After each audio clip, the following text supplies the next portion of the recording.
All right, let's do the monologue, baby. Woo. So, there are reminders of the human stuff in life all around us every day if we look. Like yesterday, when I fell outside of work. Now, this is New York City, so no one cared. Actually, I'm surprised no one peed on me. But I did have to go to the hospital to make sure everything with the baby was okay, which thankfully it is, although the doctor did diagnose me as Macaulay Culkin.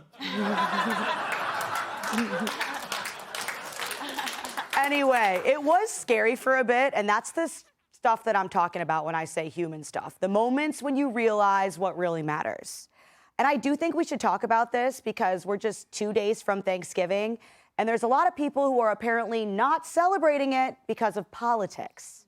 According to a new survey, 64% of Americans said that election-related stress is affecting their holiday plans, and almost a quarter of them are considering skipping Thanksgiving altogether.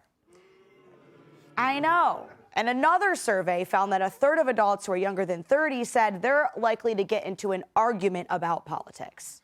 So, as the person who literally wrote the book on this, I thought I'd offer some advice.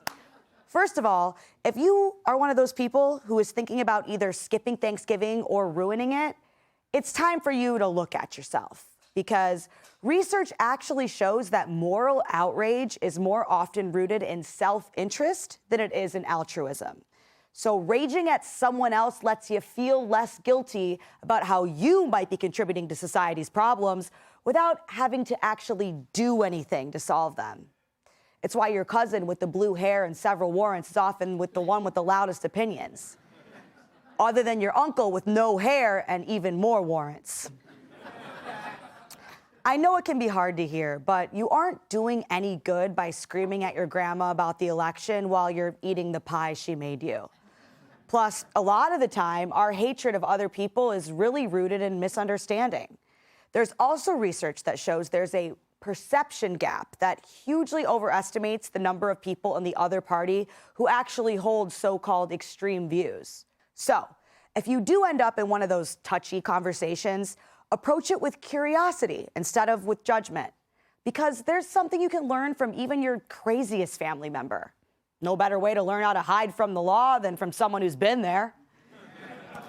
Speaking of unspeakable criminal acts, it could be helpful to focus on stuff that's less sensitive than the election.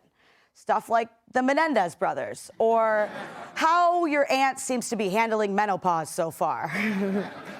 Try to focus on what you have in common, you know, that human stuff, or the stuff that is so obvious you know you won't get any disagreement. Stuff like, Cat Timpf is an Ohio 6 without makeup and hair extensions. Or Joe Mackey got snubbed for Beefcake of the Year. Again. I've said it before, and I'll say it again. Politics makes us fight with people we actually know on behalf of politicians who don't even know we exist. So don't do that, okay, guys?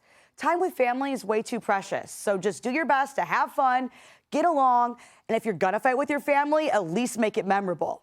Slap your drunk uncle in the face with a piece of ham. Your mom won't like it, but it'll be a great story for next year. World star.